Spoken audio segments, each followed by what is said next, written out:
Welcome to the Author Your Life podcast, where you can write a new script for your life and become the hero of your story. I'm your host, David McRae. You are the author of your life. Let's get started. All you have to decide is what to do with the time that is given to you. In my experience, there's no such thing as luck. It is not our abilities that show what we truly are. It is our choices.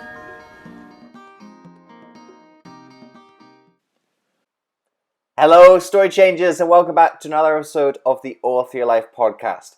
We are back to our regular scheduling here after the Isolation Inspiration interview series, and this interview has actually been sitting on ice for a while. Myself and Elliot recorded this back in February, and as we were having that conversation in February, we could have had no real idea of what was on the doorstep, not just for us, but for the entire world. During this lockdown period, the Author Your Life podcast had a different role, and we did the Isolation Inspiration interview series. That's what you've been listening to for the last 3 months.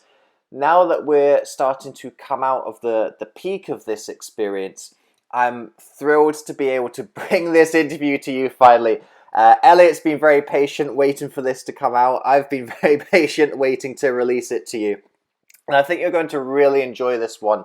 And it'll be interesting to see just how much context you can take out of what we talk about in this interview today and see how it actually applies to the current situation we find ourselves in, even though myself and Elliot had no idea of what was about to happen as we were having this conversation.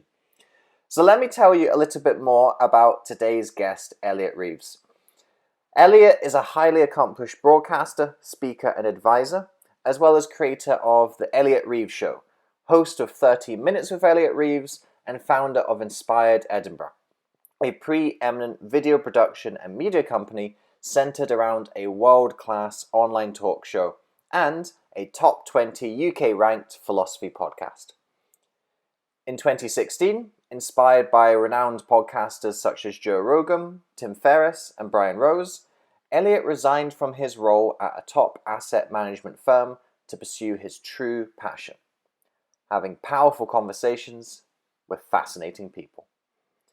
He has since produced in excess of 100 face-to-face video interviews with everything from TED Global speakers and Orwell Prize winning authors to record-breaking adventurers and international athletes. Elliot has also had the privilege of working with some of Scotland's most respected institutions, organisations and leaders, including the likes of Prof Norman Drummond CBE, Sir Bill Gammell, and First Minister of Scotland, Nicola Sturgeon. In this interview, you will learn you have to change your internal identity as well as your external circumstances. That curiosity gets you a long way. When you know something is right, do it. And the best definition of success Elliot has ever heard. You're going to learn this and so much more in this interview with Elliot Reeves. Elliot, welcome to the Author Your Life podcast. Thank you so much for having me here, David. It's an absolute pleasure. I've been looking at your guest list. You've had some absolutely phenomenal people, like Jay Wong, Jamie Denyer, who we both know, Madeline Black recently, Jason Stevenson, who I'm a huge fan of. And, really? and now you've got me. Now you've got me, so I don't know what that says, but it's great to be here. It's funny, Elliot. Do you feel that there are people in your life who you feel you know a lot better than you actually do? Yes. Yeah, I can say categorically yes. I I feel that you're one of those people for me. I feel that I know you a lot better than I actually do, and I feel like we've known each other for a while and we've talked loads, but actually I think we've only ever had 2 conversations prior to this one, haven't we? Yeah, I think it's like if you know, certainly from your own point of view, I mean, I've actually been aware of you or followed your content for a number of years, so you immediately get a handle of what this person's like and who they are. And so, and I mean, the conversations that we've had have gone so deep and so detailed and whatnot that I feel as though I have an ability to forge a very, very quick, close relationship with someone. because of that, because of getting to the sort of core of discussions. But also, I mean, based on a lot of the conversations that I've had, I believe that there is something around sort of soul connections. So that on like a soul to soul level, maybe you've been friends in a past life, or we just don't know a lot of these things. But yeah, 100%. Yeah, so I look forward to another one of our deep conversations, one of the many Likewise. that we have had up until now. So let's just begin from the beginning. Elliot, could you share a little bit of your story of how you got to where you are today and the things that you find yourself doing now? Yeah, of course. If we go right back to the very beginning, I was born in Edinburgh, the Western General Hospital. My mum tells me that there's a few issues with the early parts of that. I won't go into details. I lived in, so where I'm currently sitting is my family home. This studio used to be my bedroom. So I lived in this house, but my parents bought this house 40 years ago for £49,500. And it's, like a Victorian townhouse in the centre of Edinburgh, and it's worth a lot more than that now. And so, growing up, I didn't know any differently. My dad was incredibly driven. He came from very humble beginnings. My mum was one of 7 children who grew up in a fire station. So they didn't come from money. There was no sort of heritage or legacy stuff. But my dad was incredibly driven, and my mum supported him to be successful in his career. And so growing up, I was in sort of abundance. We traveled the world, we went to 5-star hotels. Anything I ever wanted, I got. I remember when I was 10 years old, I wanted a Tag Heuer watch. No which idea about so I watches. mean it's like like it's not sort of Rolex level, but it's considered a good quality, relatively high-end watch. And back then it was £150 for a sort of plastic one. And I was like, oh, like I really want one of these watches for my Christmas. And so my dad played it brilliantly. He was like, what's a tack? I don't know what you're talking about. And so anyway, Christmas Day rocks round, and I remember opening all the presents that I had, and there was one final present. And I mean, a watch is like in a box probably this size, and my mum brought out a box that was like this size. I'm sort of trying to demonstrate it was the size of, like, I don't know, like a laptop box. And I'm like, well, I'm definitely not getting the watch then. And I opened up the box, and there was another box inside. I opened that box, it was like Pandora's boxes. And eventually got to the final one, and it was like a £500 stainless steel tag, and I was like over the moon.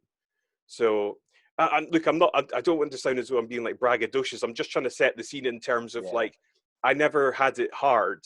You hear a lot of these success stories where people had to like grind and all this stuff. That's just not been the story of my life at all. If anything, I've probably been spoiled and entitled, growing up, because that's just what I was accustomed to.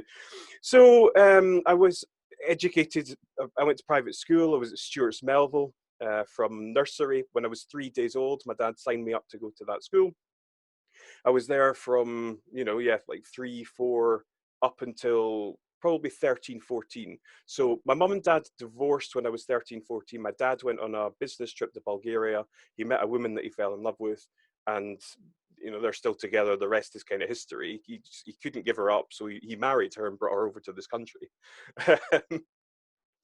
And I've always been, I guess, a serial nonconformist. I've always been quite a disruptive individual. I feel as though I can now channel that for good. But back then I was probably, I kind of went off the rails a little bit. I was asked to leave school for just daft things, cigarettes at a school camp, and, just being kind of mischievous. And then I went to Fettes College.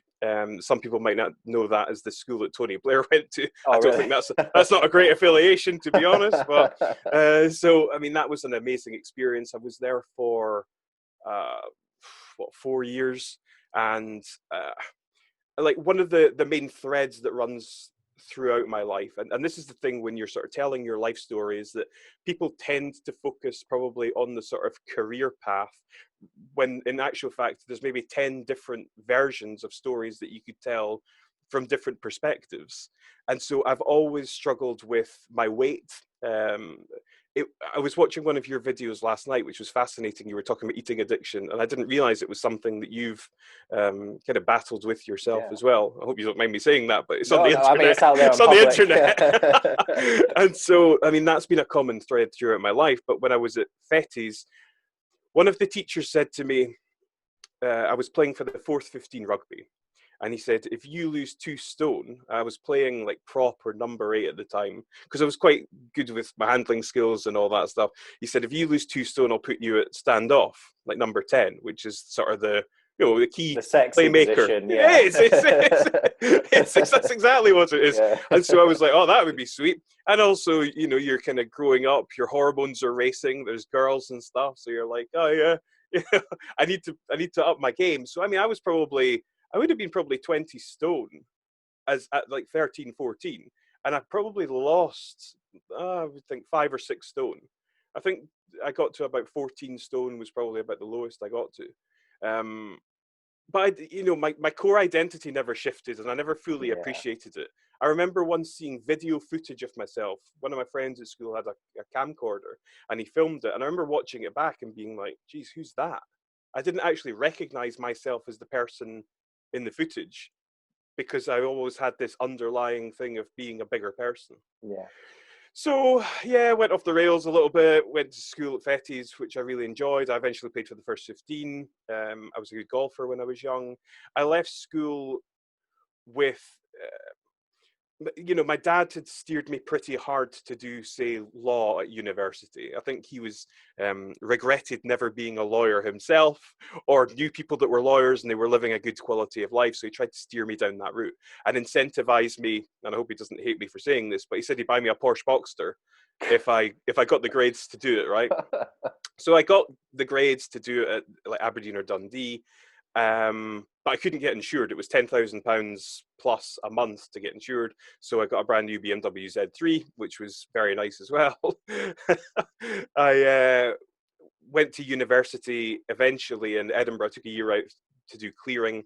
I went to Edinburgh to do economics and philosophy, which there were elements of it that I enjoyed, but I just wasn't motivated. I just wanted to go out and get drunk and just be a kind of lad, being cool, driven by ego and materialism and just this sort of nonsensical stuff that just, it doesn't bring you any fulfillment whatsoever, but it's just stuff that some people do.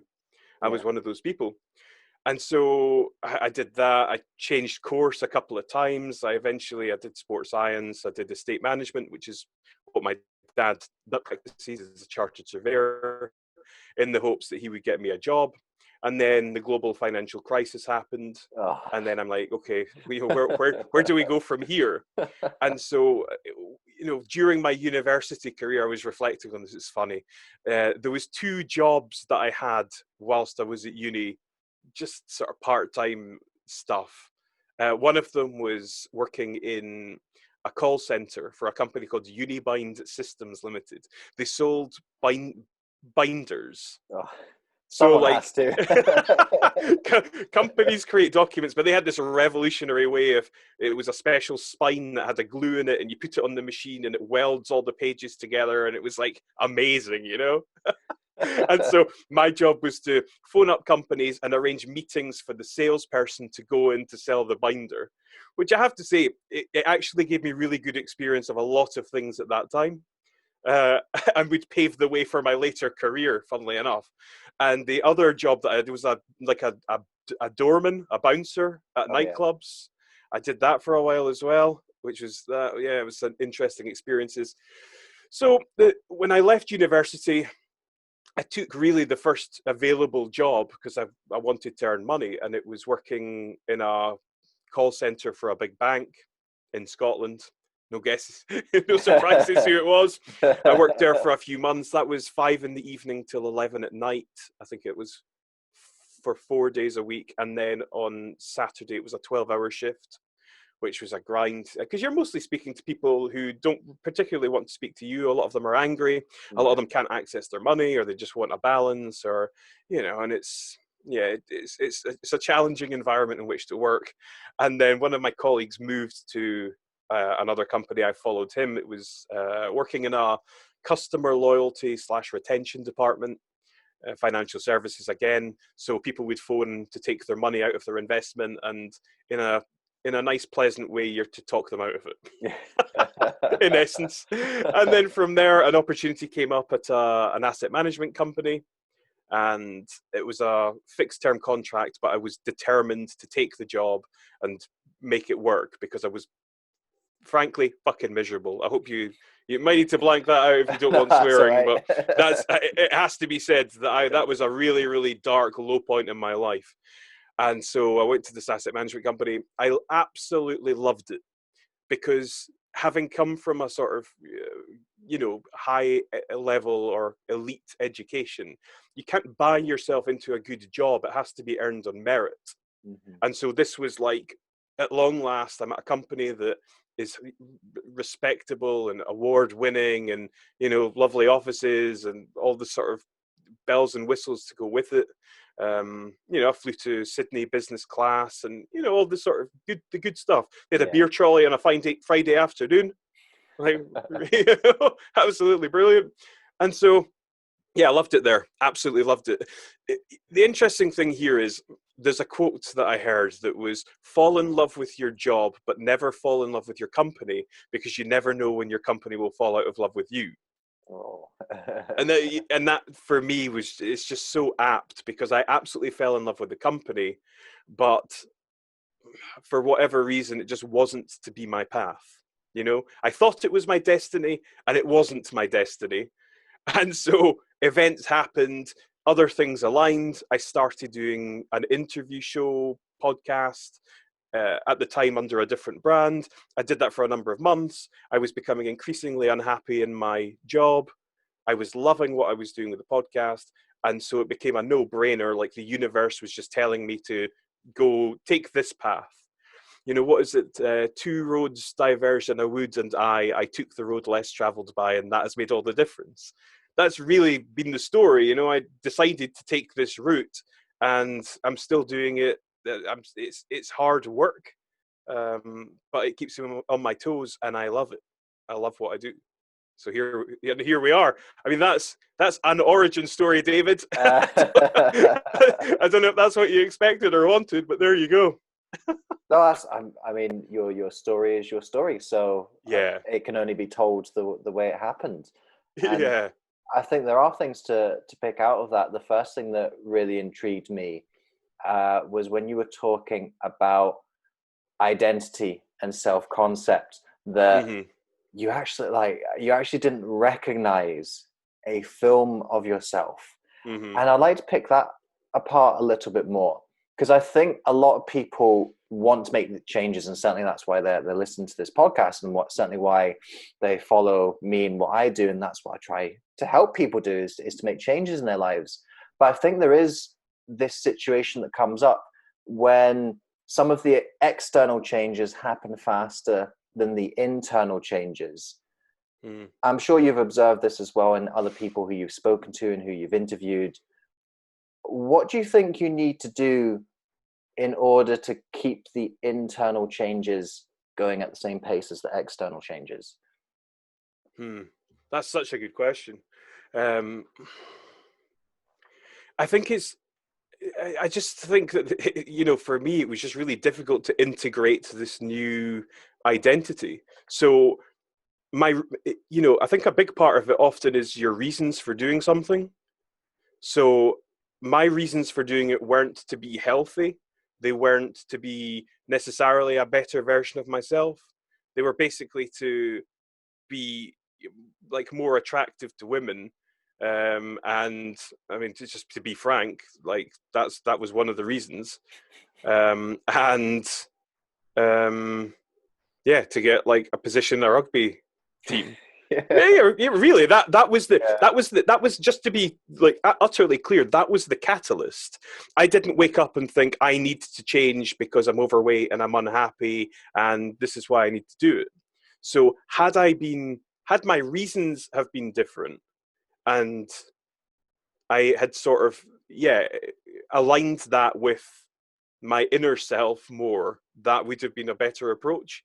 So, I mean, I intend to go through a similar physical transformation. I'll just put that out there now to try and give myself some level of accountability. But I'm going to, you know, I'll just say I'm going to do that. But I'll do it in a very different way. So I did it in a destructive way back then. I basically starved myself. I used a lot of supplements and sort of diet pills and whatnot. A lot of which, David, I have to be honest, are banned today. But back then, you know, they were okay. And so, yeah, I didn't go about it in the right way, and my reasons weren't very good. So, I mean, probably if I'm thinking about it, that would be a big key to implementing long-lasting, healthy, positive change. Yeah, I think that's a really important point that you bring up. And as you alluded to, I've had a somewhat similar journey myself. And certainly for me as a teenager, my motivations for losing weight and getting fit were to have people like me, and in particular, to have female people like me.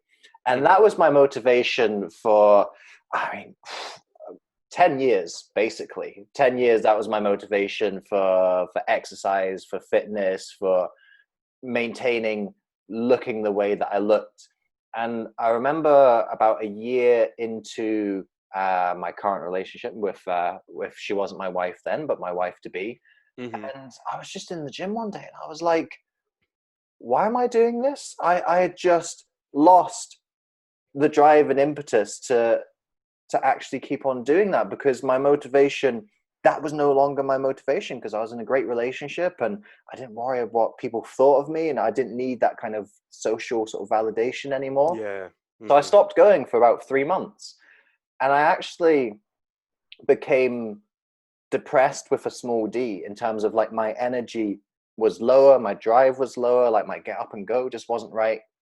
And what I realized was that I'd started exercise with one type of motivation, and along the way I'd actually picked up something different, and I didn't realize it at the time. And what I realize now is that exercise is part of like my yang to my yin. It's like my masculine energy, in terms of when I exercise from a physiological point of view, you get testosterone released and all that kind of stuff. But for me, exercise is part of my discipline and my drive. And I learned my discipline and my drive through exercise, through being motivated to get other people to like me and to look a certain way. And actually that discipline and my drive then feeds into a lot of things that I do now, in terms of being a business owner and projects and aspirations that I have. So what I realized was that my motivation had changed, but I needed to almost detach from the old motivation in order to realize that something better had kind of emerged underneath all of that at the same time. Yes. Yeah. Yeah. That's interesting. God, the things that we do as teenagers to get people to like us is, I think the worst person to be a teenager is a teenager, because you don't have any of the maturity and experience to actually realize all this stuff that I'm worried about is just dumb shit. And if I leave it for 2 weeks, it will no longer be an issue. Yeah.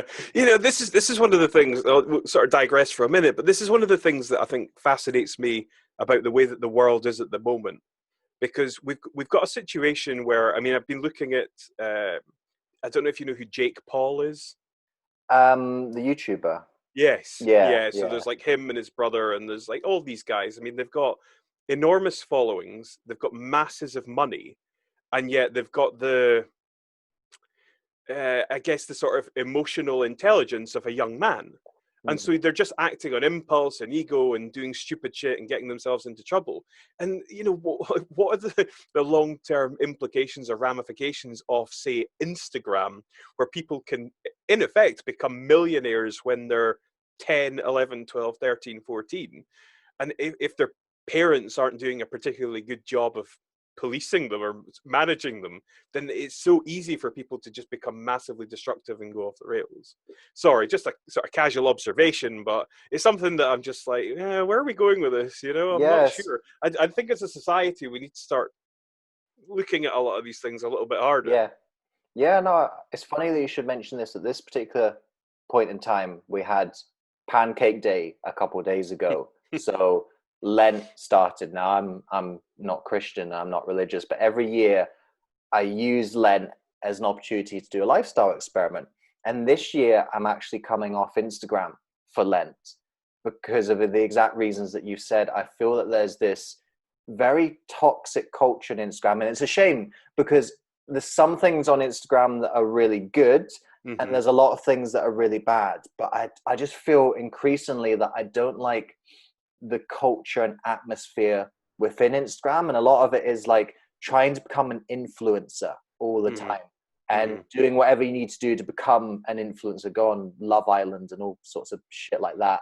And Absolutely. I just feel like you said, like, where are we going with this incessant need to become an influencer but not actually have anything of influence to share with the world? Like, you're just famous for being famous. You're just famous for having X number of followers on a social media platform. And I think that is a really unhealthy culture, and it's a really unhealthy aspiration that a lot of young people are getting because they're seeing, you know, not to put a target on the back of Jake Paul and Logan Paul, his brother. They're just examples of, they aren't the problem. They're examples of something that I think is a wider problem. And they're looking at these figures who have followers, they have fame, they have the Teslas, they have photos of them on beaches around the world. I just think, well, what are we teaching our next generation? And as you said, what knock-on effects is that going to have when this next generation kind of comes into society and as a key contributing part of society? Yeah, absolutely. No, it does definitely worry me. Yeah. That's a sign of being old, though. I know. Here's us two millennials moaning about Generation Z. young people. I know. Oh, the irony. So anyway, moving on from our hypocrisy, I think. Sure. The next thing I really wanted to pick apart was I still haven't seen an obvious sign of where this passion for podcasting and interviewing and speaking to people came from. There's little bits in your story that I've kind of picked apart, and you've even sort of highlighted yourself. But what was the initial spark where you got the microphone in front of you and you put the headphones on and you started recording a podcast? Where did that come from? That's a great question. So if I go back to the very first moment that I even knew what a podcast was and what its sort of purpose was, I was in Sweden for a UFC event with one of my good friends, and he was listening to a podcast, the Joe Rogan Experience, and I think it was Jim Jeffries, the Australian comedian, who was on it, and he was just like roaring and laughing. You know, he was just absolutely wetting himself. And I was like, what are you listening to? Because for me, if you had headphones on, it was music. Yeah. That was the only thing that I would want to have headphones in my ears for. And so he was like, I'm listening to the Joe Rogan Experience. And obviously I knew Joe from the UFC. And so from that, I started listening a bit to the Joe Rogan Experience. And that introduced me to another podcast called London Real. And London Real nowadays, they've got a big YouTube following, and Brian Rose is still doing that. And I just used to love the content that Brian was producing. He used to do a lot of vlog style stuff and behind the scenes, and just like a day in the life of Brian, and just him sharing his thoughts. And I was just quite captivated by it. I just really liked it. And so I don't know. It was a gradual thing. I wouldn't say there was like a sort of an absolute single spark. There was a series of events that unfolded that led me down that path. So definitely seeing Brian doing it and it looking quite cool and being a sort of attractive thing. And then I'm trying to think what the next phase of that would have been. I guess it would have been through Brian coming across one of his guests, Peter Sage, who, I consider one of my now good friends, mentors, and just a lot of the stuff that he touched in his episode around things like consciousness and, lessons from Tony Robbins, like the 6 human needs, and just stuff that blew my mind and that I'd never heard, particularly I'd never heard delivered in the way that he was delivering it. And that's sort of what I would suggest might be something like a deeper soul connection, that Peter resonates on a frequency that I just get. I can't explain it any better than that. And so I went to Peter's 3-day event in London Heathrow, which was incredibly transformational. It was one of the most profound experiences of my life. It was probably akin to doing some sort of psychedelic or something like that. The extent to which I just broke down myself. I had far deeper understanding of me, my drivers, why I was doing what I was doing, all that sort of stuff. And then coming back from that, I was the most inspired I have ever been by far, and very much looking for some sort of opportunity. Because at that stage, I was becoming jaded with working in an organization, and I felt as though I needed some other creative outlet. And the idea of being an intrapreneur seemed to be off the table. So, and I don't want to sort of disparage or berate the company. It's not about that. It was just the case that I wanted to be able to be myself fully and just try doing stuff that I enjoyed without there being any limitations, confines, restrictions, etc. And so that was a big part of it. So, through the London, I came back from this event. I had arranged to meet a guy through the London Real Academy who was Edinburgh based. His name's Craig Alley. He's a mindfulness practitioner. He had his own business doing Total Health, it was called. And so we met up, we had a brilliant chat. And I said to him, I had thought about doing an Edinburgh-based chapter of the podcast London Real, because they had popped up around the world. There was like Vancouver Real and New York Real and Tokyo Real. And so I was like, Edinburgh would be cool. But why, why not? And he said, well, let's do it.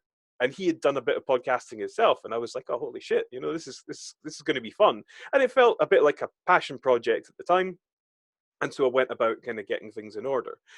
But concurrently, which is funny, in the organization that I was in, and being the sort of intrapreneur, as I would describe it, I had put together this series of interviews with people in the business. So, for example, there was the investment team, and they were broken into, sort of 3 main teams or components that manage different funds. There was, you've got your IT and finance and operations and all the teams within operations. And so my idea was to do, a sort of podcast with people from those teams to be like, well, what is it that your function actually provides? Like, who are you and what do you do? Because I think that a lot of people in the organization just accepted that things worked without having direct knowledge or experience of any part of it. So this was a way of encouraging greater intra-departmental collaboration, but also, or interdepartmental collaboration, I should say, but also practical, like lessons. And I bought myself a cheap Olympus recorder, and so I was chairing these sessions and I was recording them and I was distributing the audio around the company. So I mean, that was like a flavor for what I was doing, and I just like doing it, man. I thoroughly enjoy having conversations with people. The job that I did at the retention one, I just became really good at asking questions. I just became really good at understanding questions. I became good at knowing when to ask an open question, when to ask a closed question. I played a lot of poker when I was at university, and I used that sort of, like reading people and psychology and understanding people's motivations and just all this stuff all collected together.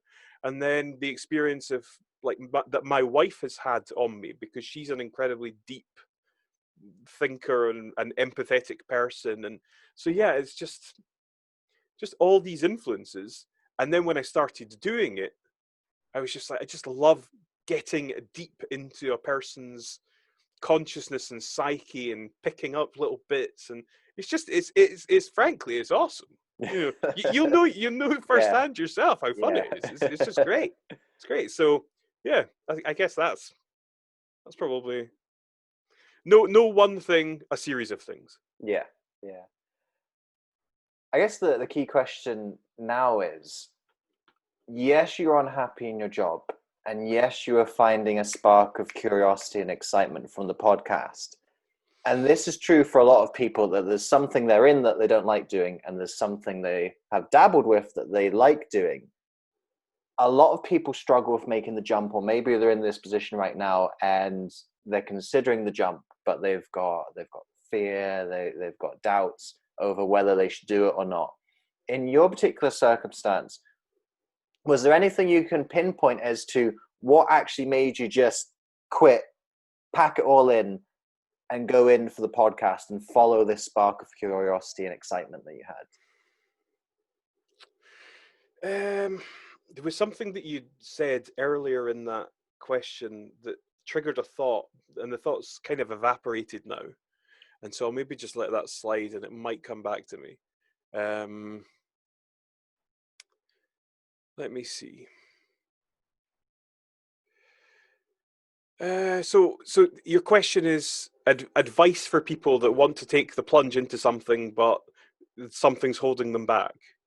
It's not even just advice, more just describe your experience, and people can take from that what they will, and they might resonate with your description or your perspective on it. It's not even necessarily, I don't even think necessarily everyone should make the jump and should quit a job or should pack things in. Mm-hmm. But I think it is important to think about it and consider whether that's the right decision for you. And I think anyone who has made that decision one way or the other can provide some insight and perspective onto what the process kind of looks like and feels like. Okay, cool. Well, I don't know whether my experience of life and things is consistent with other people. I mean, I'm human, so I expect there's got to be some sort of overlap. But, you know, I tend to believe that I have quite a strong constitution that, like, life happens for me and my destiny is being shaped by something out with myself. And sometimes things are so absolutely clear-cut that there is no option other than to do the thing. So, I mean, the extent to which I was just becoming increasingly unhappy with doing what I was doing, and they're literally, I mean, I can elaborate on it a bit more, but I mean, really, within the organization that I was in, I had aspirations to move into a relationship management role, institutional relationship management, mainly because it had a nice job title, because it would satisfy my ego. You know, other people might think it sounds cool, and it paid decent money. And in terms of my skill set, that was the area of the business that I felt that I could add greatest value to. That's the main thing, you know, really. I enjoy spending time with people. I'm extremely extroverted. I enjoy, I'm now more of an ambivert, so I do enjoy my own time to just decompress. But I love being around people, and I'm my best self when I'm around people, no question. I've got a massive personality. You know, I don't try and, before I would have been a bit more kind of, oh, I better not say certain things because what will people think of me? And now I just don't care. I don't have the energy or the time or the desire to worry about what others think of me.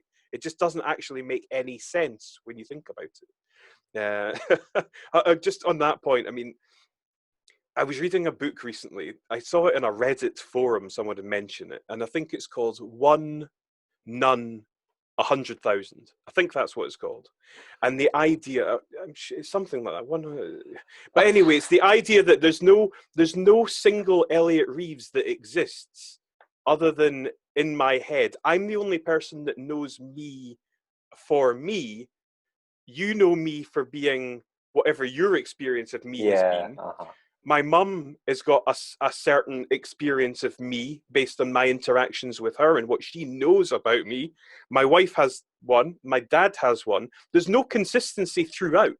The idea of Elliot Reeves only exists effectively in my head. Mm-hmm. And I have no objective perception of me. I can't see me from out with me. I'm in me all the time. Right?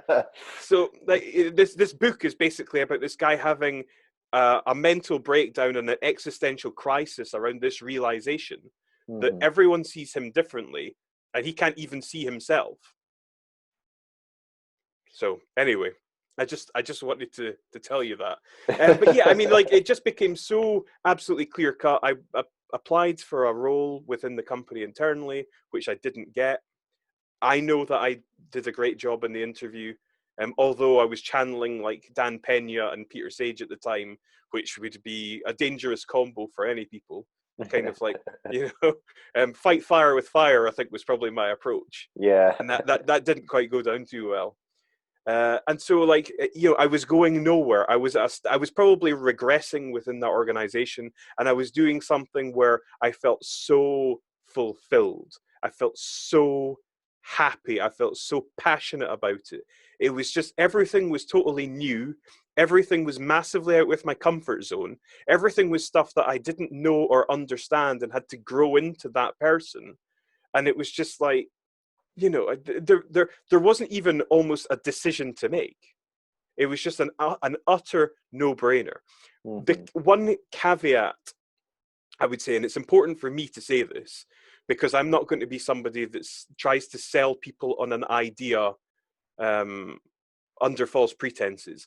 I was in a situation whereby I could do that and have limited risk in doing so, let's say. Yeah. I appreciate, like, not everyone's going to be in that position. Everyone needs to find their own way given their own set of circumstances. And if that means finding an angel investor or a sponsor early doors for a podcast, it might be that. It might be that they need to do it as a side hustle and kind of grind it out and try and make that work in the hours that they're not spending on their 9 to 5. Or, they might just have to be resourceful and, I don't know. I was going to say sell their car. I wouldn't advocate that either. but you get my point. Everyone's situation is different, and so navigating that is very much at an individual level. But for me, it was like the universe is being pretty clear about where it's steering me, and this is the path. This is the path. And I have to share with you as well, over the last, 6 to 12 months, I can't look at a clock or a series of numbers without there being some sequence. And people who are on the sort of spiritual spectrum will say that these are angel numbers. So you'll see like 1111, 2222, 333, Christ 1212, 9. Just like, I mean, seriously, to the point where I could mistake myself for being kind of obsessive compulsive around this, but it's not, because it's that obvious. It's just like I look at the clock and it's just immediately on, like, a series of numbers. I'm like, this is just ridiculous. So that reaffirms the whole idea that I believe that this is my sort of destiny. I'm on the right path and I'm living my purpose. Let's delve into this new path a little bit more. And you've highlighted that you'd picked up some communication skills and you found you had a natural tendency to this. One of the things that stood out to me, you actually said it ages ago, was knowing the difference between when to ask an open-ended question and when to ask a closed-ended question. And purely for myself, I'm thinking now from a podcasting point of view, picking your brain in terms of when do you get that balance and when do you identify what the right type of question is to ask and when to ask it. But I also think this applies to general interactions as well. I think questions are such an underrated tool of communication, underrated tool of influence even. Your ability to influence others often depends on the questions that you're able to ask them. Could you describe a little bit more about this question asking process, or any of the other things that you've picked up actually during your time as a podcaster?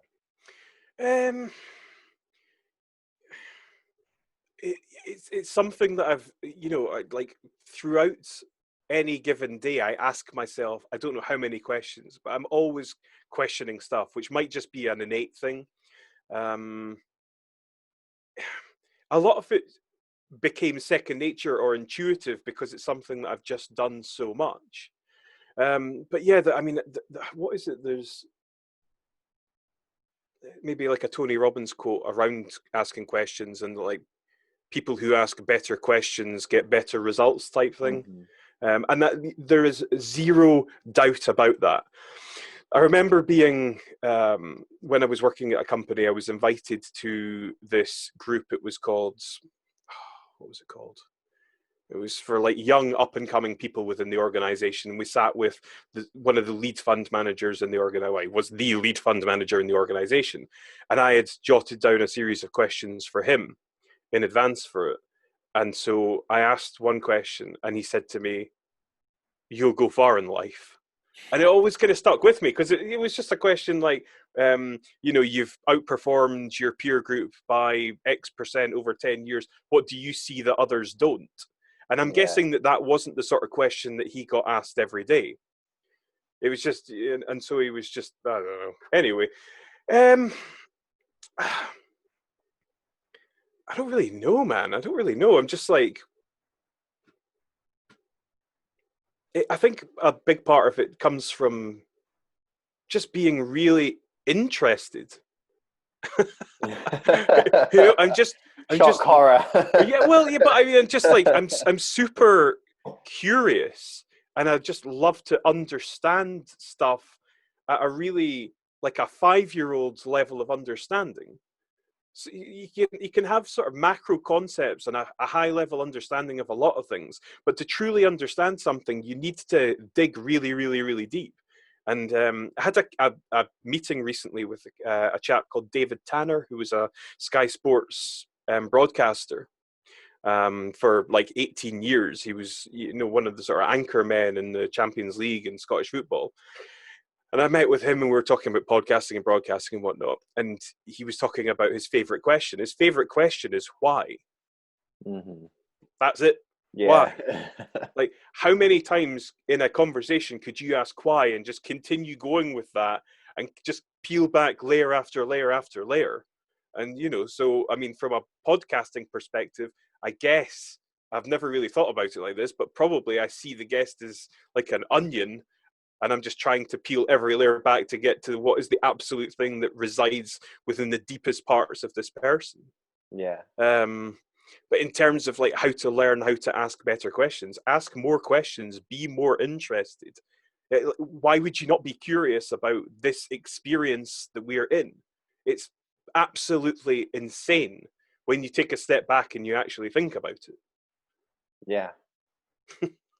Oh, who knew? Be interested in other people, and you might get some interesting conversations. What a what a bombshell to drop.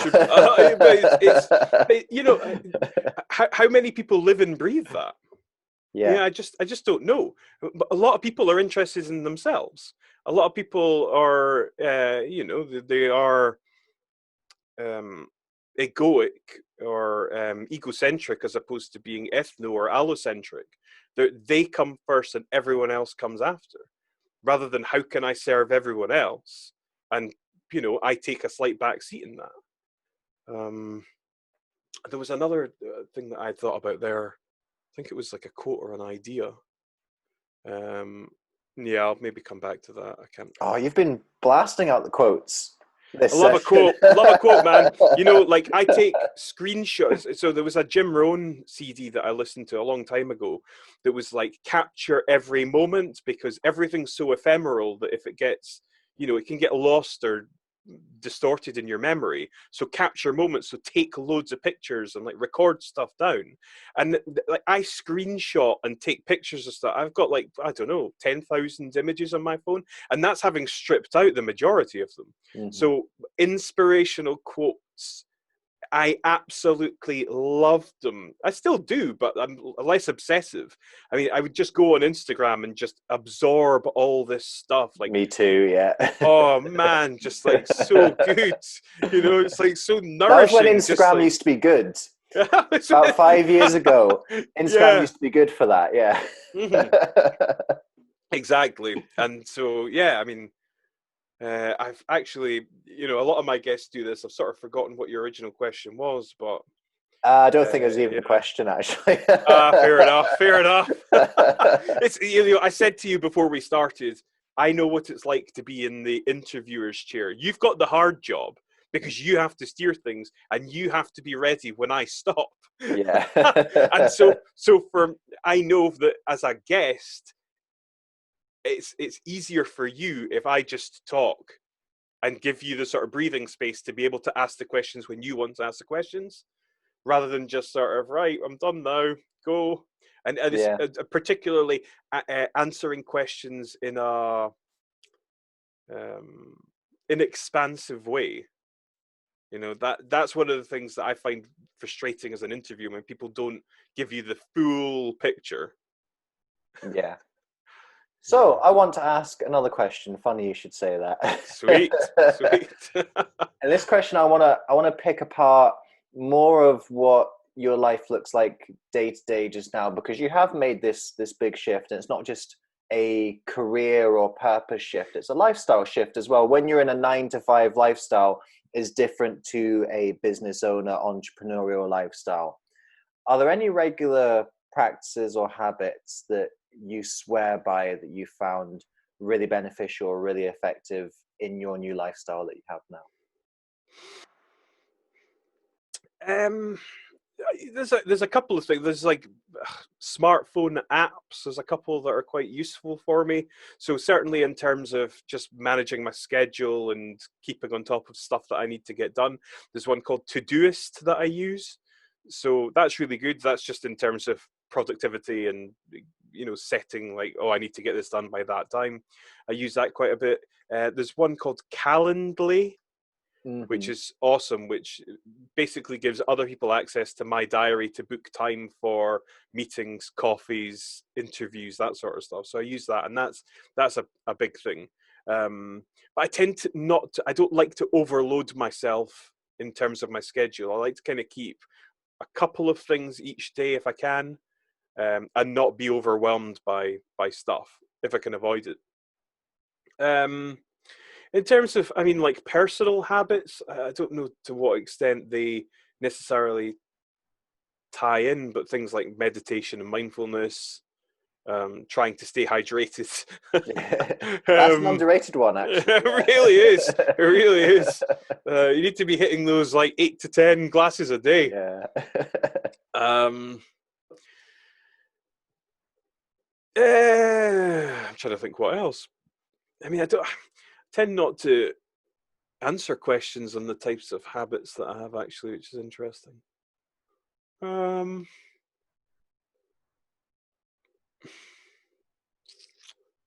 Currently drawing blanks, so that's, yeah. What would be a typical answer to that question, just to give me some steer on it? Meditation exercise is normally a common one. Yeah. Uh-huh. Those types of things. I like to ask that question to notice similarities and common themes. So as I said, exercise, meditation does come up a lot, but also just every now and then you get like a nugget, something that's quite different. Like one person I asked, he was talking about his reading habit, and reading books. Loads of people read books and know the benefits of reading books.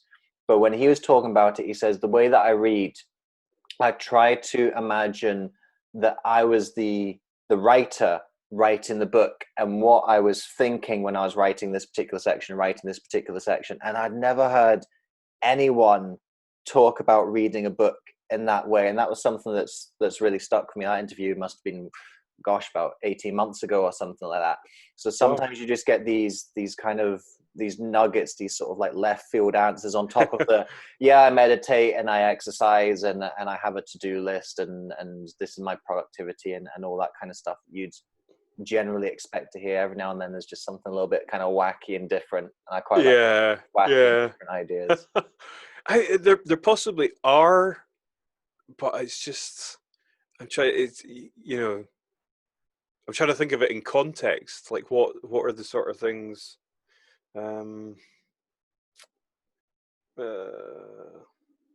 Yeah, there's nothing that jumps out. Nothing that jumps out. Okay, But again, so moving swiftly on then.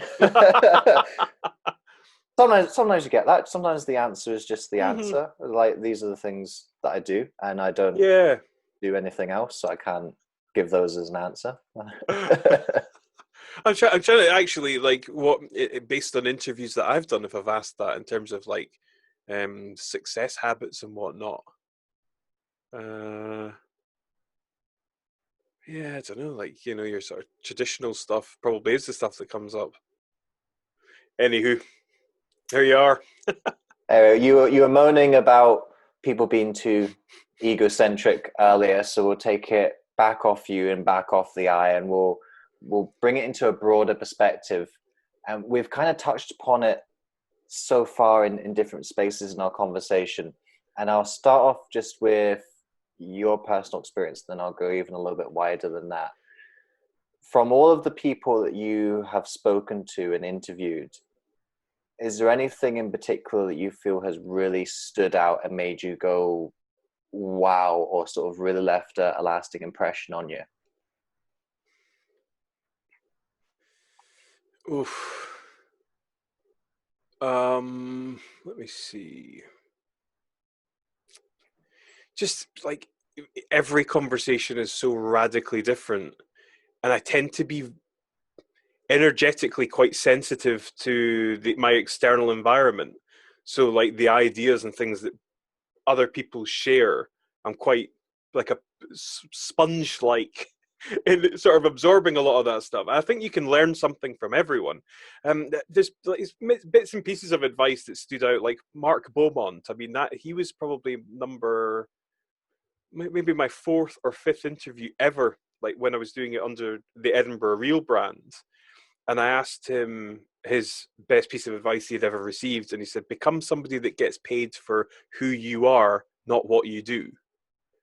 And like that was just so awesome. That to this day still is probably one of the best pieces of advice that I feel I've ever received.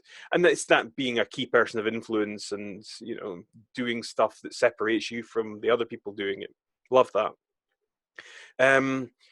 The definition of success that Crosley shared with me, I always thought that's so on point that I just love it.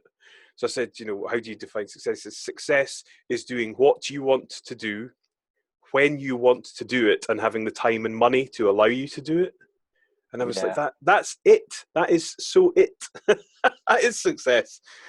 I mean, the conversation that I had, so the one that I published recently was with a guy called James W. Jesso, and it was all about psychedelics and psilocybin mushrooms and his experience of transformation throughout that, which was mind-blowing.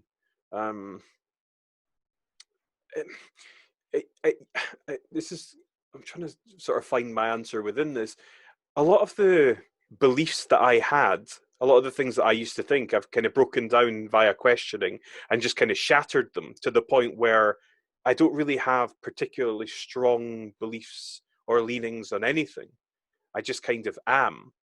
There was a YouTube documentary called Athene's Theory of Everything.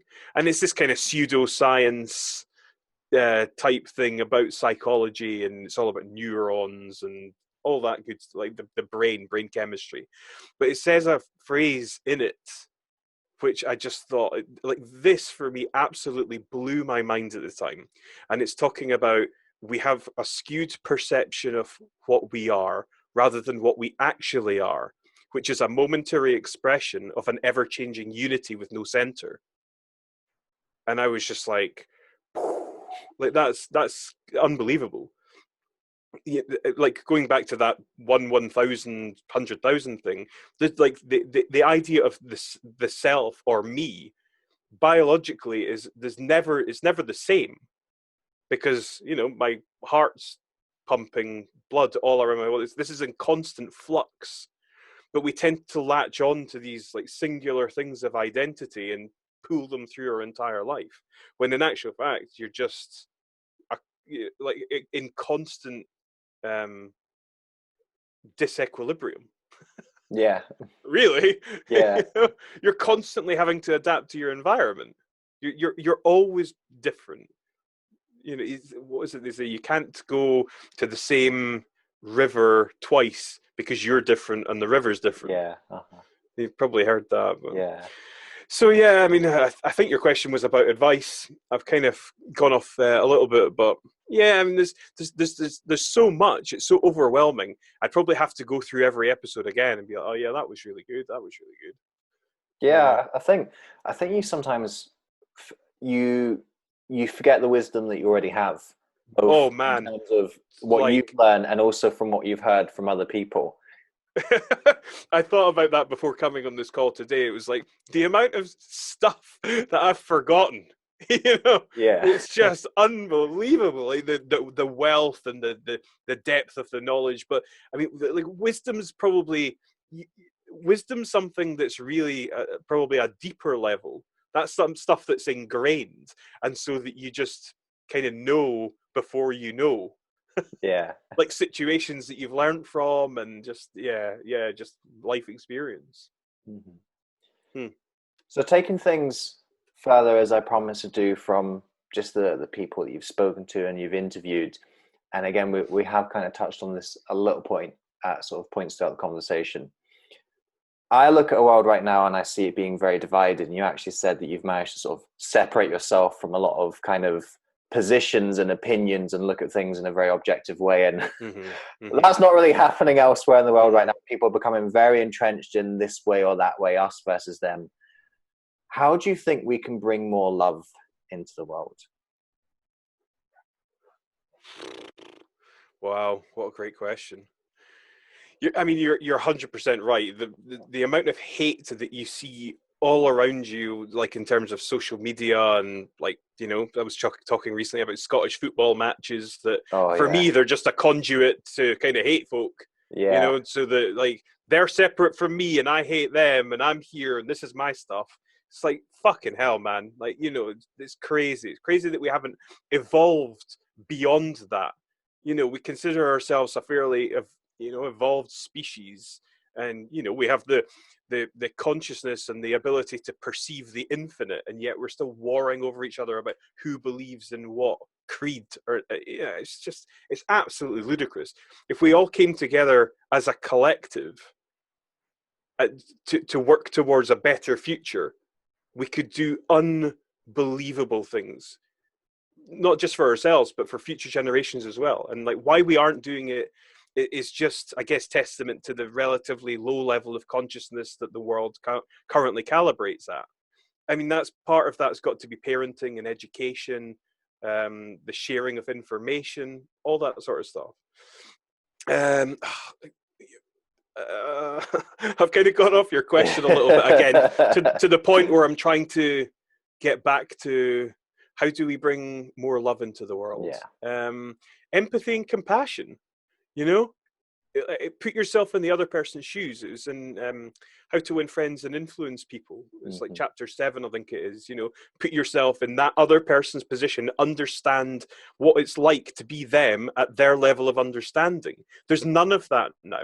It's just instant judgment, and just like constantly kind of reacting to other people, rather than just being like, right, I'm aware of this thing inside me that's getting a bit agitated, but that's fine, and I can sufficiently detach from that, not be controlled by. I think they're entitled to. That's that's how things are. And it doesn't. If it's the view that I always take, what is it? I heard the quote the other day as well. The problem with voting is that the government always wins. It's like someone's always going to be in power. Someone's always going to have policies that you probably don't like.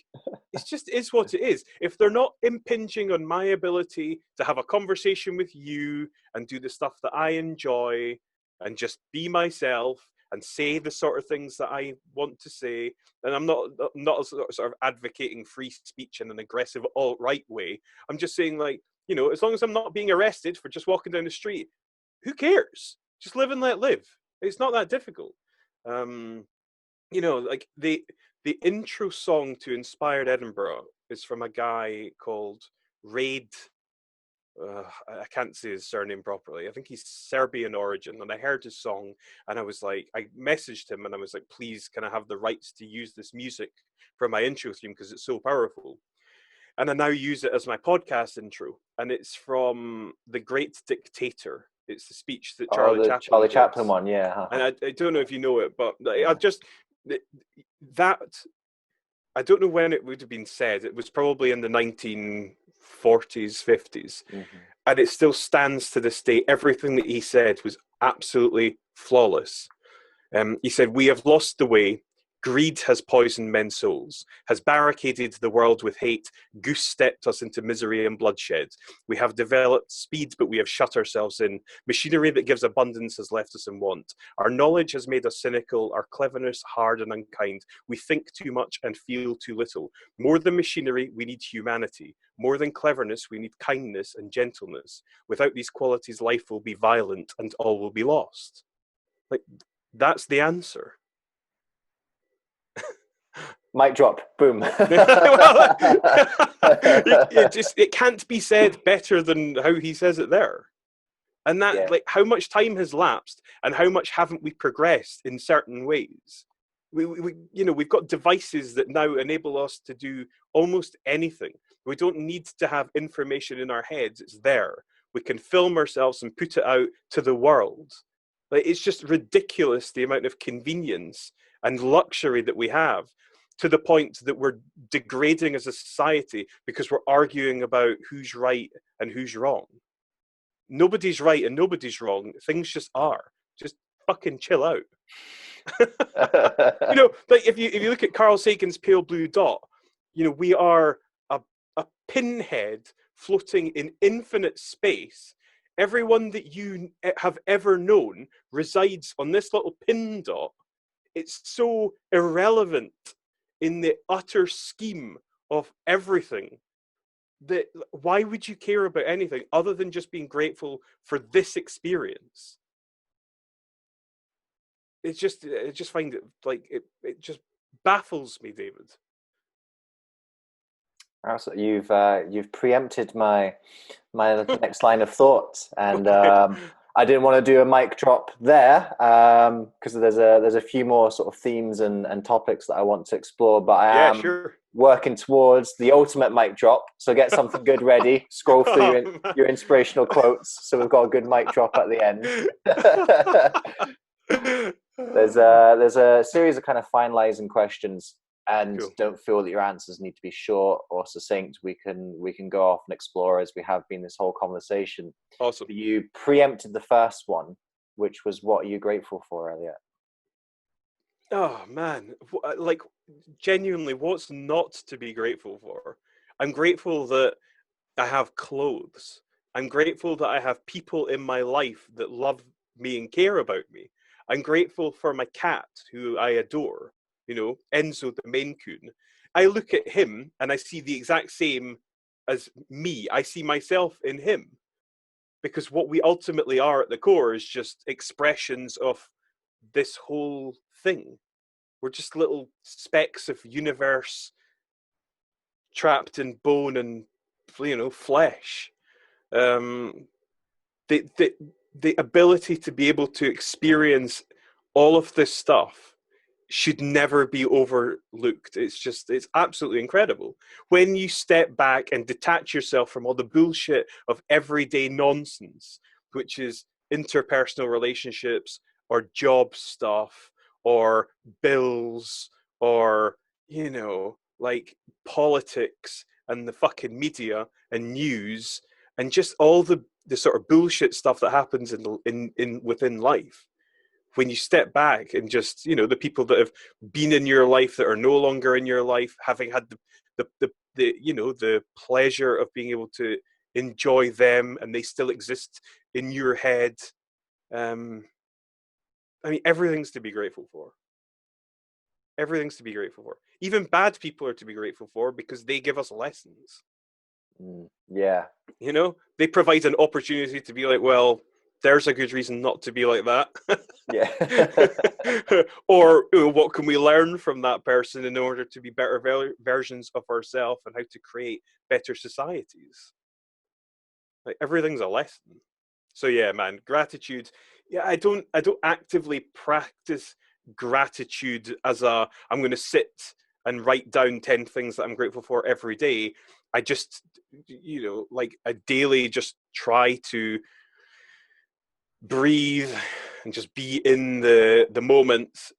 And if when you're present, there's really not that many things to have to worry about. There's bills need paid, but at the moment I'm just enjoying sitting having this awesome conversation with you.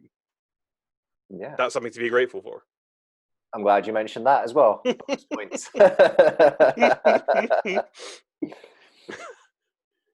So for this year of 2020, I've set myself a theme, and no prizes for guessing that the theme is vision, 2020 vision. Wow, who thought that one up? Amazing creativity. But nonetheless, you better trademark that, David. Yeah. You better trademark it. But nonetheless, I think this is actually a really important time to be thinking about the future, and not just for ourselves, but also as a collective, as a society, as we have kind of touched upon multiple times. There's a lot of areas where we're going in the wrong direction, and we need to think carefully about how we want to move forward from this point forward.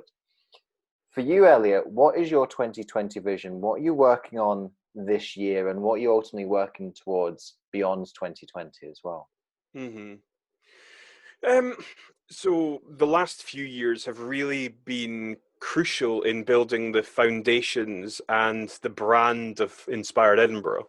That in effect is, what I'm here to do, I believe. And so that's been a big part of it. So doing interviews with people, and just as I say, building the brand and the foundations. So this year's a bit different in that I'm dialing back a bit on the interviews and doing interviews with people that are either have really big social followings or like household names, and making the interviews that I do like really, really quality, rather than sort of burning myself out and not putting my heart and soul into it. Is be very selective about it and do it right. And also, I mean, financial and health goals, if I was to do the sort of circle of life type thing, I mean, those are the two things that generally are my, I wouldn't say financial always, but these are the two things that are really my main focus. So coming into this year, I set myself a target of £10,000 a month as a recurring income. And things are aligning to support that, which is awesome. I think the universe heard me. And then health goals. I mean, I definitely need to get my eating has been quite destructive, or just unconscious probably, sort of lately. I mean, I've tried to pick apart my eating habits at length and still don't fully understand it. And maybe it's just I just like food. Maybe it's that simple. Yeah. Maybe it's not childhood trauma. Maybe it's not, some sort of deeper rooted need for certainty and control. Maybe I just like food. Yeah. Or maybe I had generations ago family members who starved to death, and now I've still got that in my DNA, and I'm trying to protect myself against it. I just don't know. So health goal, financial goal, everything else is pretty much hunky-dory in terms of my overall happiness and fulfillment, my relationships, all that sort of good stuff. Yeah. So speaking of the future, and again, this is something that's come up a couple times, is the next generation, and in terms of the generation who at this point in 2020 are going to inherit the 21st century, the children who have just come into the world and are just coming into the world. They're really the ones who are going to live out this century. I would love for me and you to live out this century, and actually one of my plans is I want to hit 2,100. I'll be 108, so I'll be pushing it. Wow. I think I can do it as long as I look after myself. So I'd like to see this century, but really for our generation, we're only seeing part of this century, and really this century is going to be inherited by the generation that are coming in right now. We were kind of lampooning them a little bit earlier, but ultimately they are the ones who are going to decide the direction that we go in. And I want you to imagine that you have a child in front of you right now, very young, only about 5 years old, and you're going to say to them something that you think is going to help them in their life, something that's going to help them navigate the course of this century to come. What would you be saying to that child? It's a tricky question to answer in the context of our conversation. I was listening to your interviews last night, and so I knew that question was coming. I mean, my sort of gut response to that, based on my own personal lived experience, is just to be yourself and do you, and not be influenced by people in terms of like, you should study law, or you should become a doctor, or you should do these sort of, dare I say, dated ideas of what was success then, because a lot of these industries are being, I mean, you always probably need doctors unless AI can start doing it and you put your finger onto a sensor and it can read your biology, which, look, in 100 years, that's probably going to be possible. But just be aware of like the advice that you're getting and always trust yourself. Because whilst other people's advice can be well-intentioned, it isn't always necessarily the best thing that you need, and only you can understand that. So yeah, I mean that's massive for me. That's so important because I undoubtedly throughout my life have allowed the voices and the ideas of other people to knock me off when I knew I shouldn't have taken their advice, kind of thing. Yeah. Yeah, that's big for me. But I just don't know. You know, be more caring, have more compassion for people. There's no end to the types of advice you could give somebody. But yeah, for me, knowing what I know, that would be it. Moving from the beginning of life to the end of life, we're talking about how hopefully we'll both see out this century, but unless they invent the cure to death itself, at some point we're going to have our last day on Earth. When you get to that last day, Elliot, and you look back over the life that you've lived, what legacy do you want to have left during your time on Earth? That's one of the questions I ask in my interviews, actually. And the answers to it are always really varied because people are like, oh, legacy, you know, you don't have a say in that because your legacy is determined by other people. Or that, you know, Stephen Jenkinson, I think, said that he wasn't sort of the allure of like the sort of megalomania that comes with that question is sort of wasted on him, and it is what it is. I mean, you know, Inspired Edinburgh is my legacy. There's no doubt about it. That has been very much the driving force of it because I have attached life purpose and why I do it to that.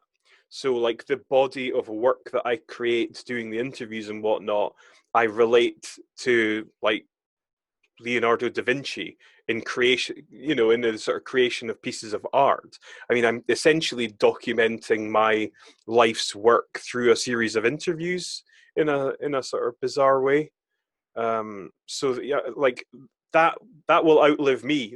That's that's always probably going to be on the internet, and people can always see who Elliot Reeves was at any given stage through mediums like this and conversations. So I just want to be somebody that, you know, if it was like somebody reading it was like an obituary in a paper, somebody that had a positive impact on people's lives, somebody that changed, somebody that meant well and had good intentions, and somebody who hopefully left the world in a better state than when he found it. Same thing that you should do with bathrooms. I've got another, funny you should mention that, I've got another bathroom legacy analogy for you. You can stick this on your inspirational quotes. I can't remember where I heard this from, some book sometime, and it was this lady and she was saying life is like a toilet roll. It runs out quicker the closer you get to the end. Oh, that's such a good quote. Oh, I love that. Yeah. Oh, totally. Oh, man. That's good. That's really good. It's funny. Like, I remember an interview that I did very early on with Chris Marr, who you might know, Scottish-based. He ran the Content Marketing Academy. On his phone, he had a death countdown clock reminder. So it was a sort of projected, if I live to 75, 80, this is the number of days that I have remaining, so I better get to work. It was the idea behind it. It's the only person that ever like mentioned that to me, and I was like, that's actually quite slightly morbid, but not a bad idea. Yeah. I love that. Toilet roll. Awesome. So for folks who've been listening to this eclectic and varied Absolutely. conversation, and Yeah. somewhere within the nonsense we've been spouting, they've resonated with something, part of your message, part of your philosophy, where would you direct people to find out a little bit more about who you are, what you do? Google Elliot Reeves or Inspired Edinburgh. I have my own personal website. I am at Elliot C. Reeves everywhere. Inspired Edinburgh. You could Google that as a term. So I was kind of clever about it and fused the two words together. So I don't know. I only noticed that like a couple months ago. I was like, oh, I see what he's done there. Yeah, so it's Inspired Edinburgh. So either like .com or at Inspired Edinburgh. Everywhere on social media, Facebook, Twitter, Instagram, the usual. So yeah, but people are more than welcome to contact me for anything. Well, Elliot, I'd just like to say thank you for, and how can I possibly describe this, for your mindless wanderings that always seem to have a mindful aspect to them. I think that's how I'm going to describe this conversation. You're the only person I think I've encountered who could be mindless and mindful at the same time. I love it. That's brilliant. Oh, thank you so much. That's very succinctly put. I think that's probably quite good. I mean, again, I understand what it's like from your perspective. So often it's just quite interesting if the person just goes on a tangent or a ramble. It allows you sort of space, but also allows you to kind of pick out things should you want. And obviously, if I'm dropping like quotes and stuff, then there's got to be knowledge in that for the listeners. Yeah. But hopefully it's been of some, what's it? Gavin Oates says it, educational, enlightening, and it's not inspiring. Entertaining? That'd be another E. Yeah. Is that right? It'd be 3 E's. Yes, I presume it's that's 3 exactly E's. it. Yeah. Entertaining, educational, enlightening. Yeah. Well, I'll live in hope that that's what this has delivered. But it's been awesome speaking with you, David. I always enjoy our conversations. Thank you so much for listening to this episode. If you enjoyed this episode, I'd appreciate it hugely if you could head over to iTunes and leave a rating and review for the podcast. With your review, please be as honest and detailed as you can be. Because with honest and detailed feedback, that helps me to adapt and grow this podcast to most serve you, the listener. Also, if you enjoyed this episode, then make sure you subscribe to the podcast. That way you aren't going to miss any of the future episodes that we've got lined up for you. Until next time, remember that you are the author of your life. You hold the pen, and you can write whatever script you want for yourself. So go out today and write yourself a beautiful story.